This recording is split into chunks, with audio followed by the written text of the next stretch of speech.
Hay momentos en la historia real en que una sola voz, una sola confesión, se propaga por el palacio como un viento repentino de invierno que te hiela hasta los huesos. Y este es uno de esos momentos porque la palabra en la calle dice que Sarah Ferguson, la duquesa de York, finalmente ha hablado sobre algo que alguna vez juró nunca tocar, nunca mencionar. Una verdad enterrada bajo años de silencio, lealtad y tradición real cuidadosamente guardada como tesoro maldito. Y si lo que reveló es cierto, entonces el mundo de Meghan Markle puede que nunca vuelva a verse igual. No para el público, no para el palacio y no para las personas que creen que ya entendían su historia completa. Porque lo que Fergie insinuó no fue pequeño, carnales. Múltiples noches con el príncipe Andrew, un embarazo y una infección de transmisión sexual que sorprendentemente llevó a una histerectomía. Si todo esto suena demasiado para asimilar de golpe, quédense conmigo, porque hoy abrimos la primera página de una historia que pocos han escuchado completa. Una historia que comienza no con Meghan, no con Fergie, sino con un hombre que no sabía que estaba sosteniendo un secreto que un día sacudiría las puertas del palacio como terremoto. Aquí es donde comienza la tormenta, y una vez que lo escuchen, no podrán desoírlo. Quedará grabado en su mente. Para entender por qué las palabras de Fergie sacudieron a Meghan tan profundamente, debemos retroceder muy atrás, hasta principios de los 2000, cuando Meghan todavía estaba construyendo sus sueños y el palacio no tenía idea de quién era. Es febrero de 2002, Niza, Francia. No Londres, no Hollywood, no el Palacio de Buckingham. El escenario es deliberado porque el contexto importa, raza. El príncipe Andrew estaba viajando por Europa en ese momento en un papel diplomático oficial. Eso no es especulación, eso es registro público, está documentado. Y mientras estaba ahí, se organizó una celebración privada en su honor. No en un hotel, no en una embajada, en el yate de un millonario griego atracado frente a la costa de Niza.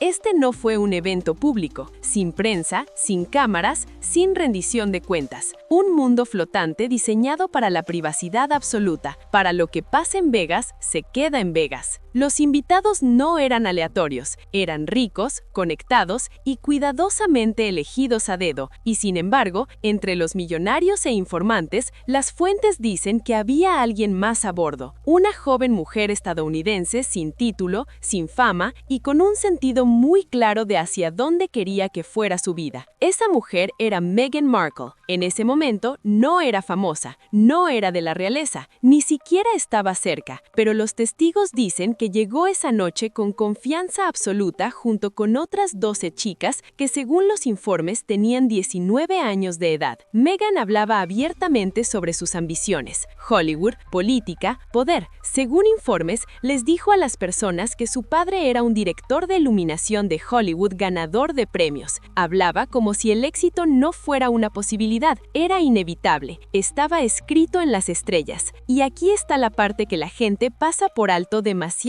rápido, compadres. Según los testigos, ella no estaba ahí por accidente, no estaba tropezando con la oportunidad, la estaba cazando como predador, porque ese yate no se trataba de fiesta, se trataba de quién estaba llegando después, de hacer conexiones que valen oro. Todo exposé necesita una cosa para pasar de rumor a algo más pesado, un testigo que no pertenece al círculo, y en esta historia, esa persona se conoce solo como Bob, un seudónimo usado para proteger su identidad. Bob no era rico, no era de la realeza, no era poderoso. Era un mochilero australiano viajando por Europa con apenas dinero y sin idea de dónde dormiría después. Según su relato, conoció al hijo del dueño del yate, Theo, por casualidad, en Niza. Hablaron, bebieron y Theo lo invitó a lo que describió como una fiesta que nunca olvidarás. Bob no sabía que esa invitación lo colocaría dentro de una historia que un día seguiría a una duquesa hasta el palacio mismo. Recuerda la noche claramente como si fuera ayer. Recuerda el cambio en la energía antes de que el príncipe Andrew llegara. Recuerda a Meghan Markle ya dominando la atención, no porque fuera famosa, sino porque hablaba como alguien que creía que lo sería, con esa seguridad que da miedo. Los testigos dicen que otras mujeres a bordo no la querían para nada. Susurraban, ponían los ojos en blanco, la llamaban fantasiosa, soñadora loca. Pero a Meghan no le importaba un comino.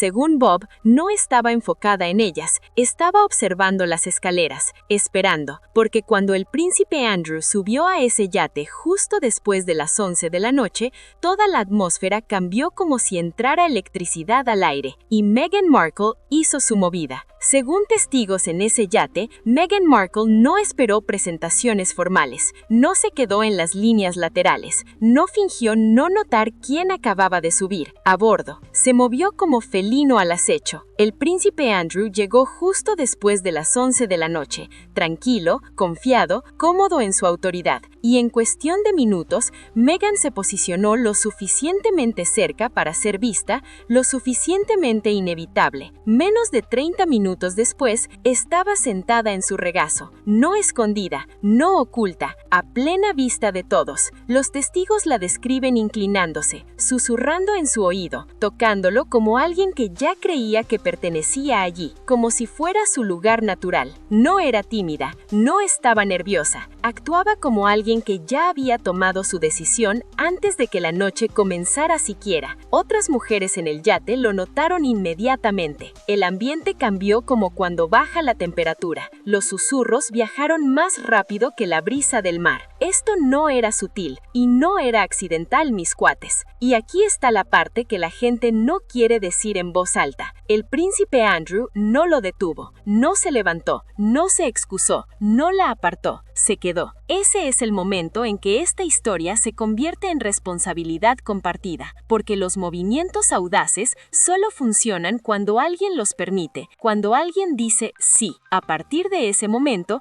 las cosas escalaron rápidamente como avalancha. Un minuto estaban en la cubierta superior. Al siguiente, los testigos dicen que los vieron caminar por una estrecha escalera que conducía a las cabinas privadas de abajo. Luego, nada. Silencio absoluto durante 3 días completos, sin avistamientos, sin apariciones públicas, sin descansar en la cubierta, sin mezclarse con nadie. Los miembros de la tripulación recordaron después que la comida y las bebidas se entregaban solo a una cabina. Esa puerta permaneció cerrada de mañana a noche, de noche a mañana. 3 días, sellados, ininterrumpidos, como luna de miel clandestina. Lo que sea que sucedió adentro de esa cabina nunca estuvo destinado a ser visto. Sin fotos, sin registros, solo memoria y silencio espeso. Y cuando el príncipe Andrew y Meghan finalmente emergieron, los testigos dicen que ella se veía satisfecha, calmada, radiante como si hubiera ganado la lotería. Entonces dijo algo que dejó atónitos a todos los que todavía estaban a bordo. Por fin tengo a mi príncipe. Eso no era coqueteo, no era humor. Eso era una declaración de victoria, una proclamación. Al final del tercer día, los dos salieron del yate juntos, sin explicación, sin drama, como si desaparecer durante 72 horas fuera completamente normal, rutina del día a día, pero no lo era, y las consecuencias de esos 3 días apenas comenzaban a desarrollarse. Después del yate, Meghan no actuó como alguien que había tenido una aventura pasajera,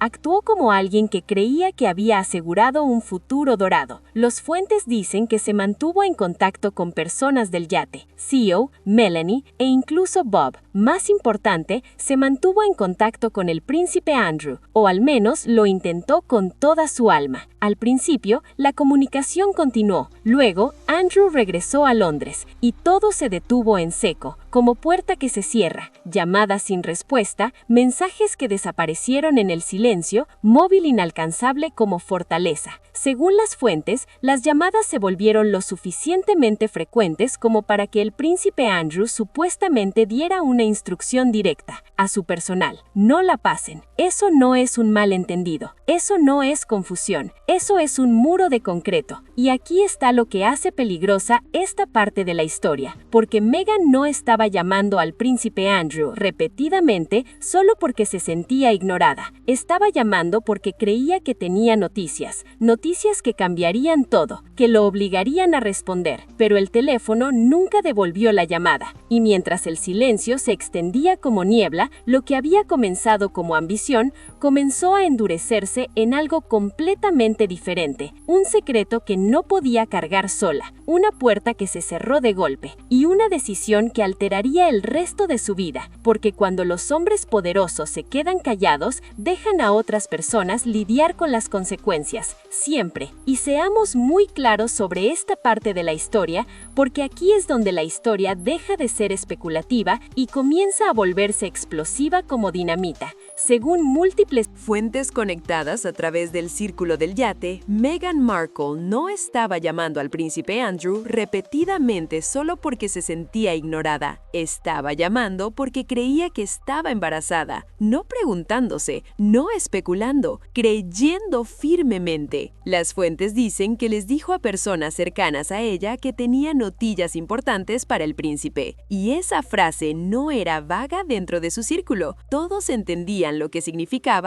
todos sabían el código. En su mente, esto no era una crisis, era apalancamiento, era permanencia, era el futuro bloqueándose en lugar como candado. Pero había un problema. El hombre que ella creía que se vería obligado a responder nunca contestó el teléfono, sin devoluciones, sin intermediarios, sin reconocimiento, solo silencio. Cuando estás sosteniendo un secreto así, no es neutral, es presión que te aplasta. Las fuentes dicen que esperó, los días se convirtieron en semanas, la esperanza se convirtió en pánico creciente y finalmente se quedó con una decisión que nunca esperó tomar sola, sin apoyo. Esto ya no se trataba de romance, se trataba de supervivencia básica, raza. Según la misma cadena de fuentes, Meghan finalmente eligió terminar el embarazo, no porque de repente cambió de opinión, no porque la ambición se desvaneció, sino porque la puerta del palacio nunca se abrió. El silencio de Londres no era pasivo, era decisivo como sentencia, sin príncipe, sin protección, sin futuro prometido. Y cuando alguien se da cuenta de que está sola, las opciones se vuelven más pequeñas y más duras, más amargas. Las fuentes describen esto como el momento en que todo se agrietó, porque cualquier historia que Meghan creyera que estaba entrando en ese yate había terminado, y las consecuencias de esos 3 días ya no eran teóricas, eran reales como piedra. Pero aquí es donde la historia toma un giro que nadie esperaba, porque si esto fuera solo una historia de aborto, habría terminado en silencio. No lo hizo. Lo que vino después no fue consecuencia emocional, fue físico y alteraría permanentemente su vida como cicatriz invisible. Después del supuesto aborto, Meghan no se retiró de la ambición,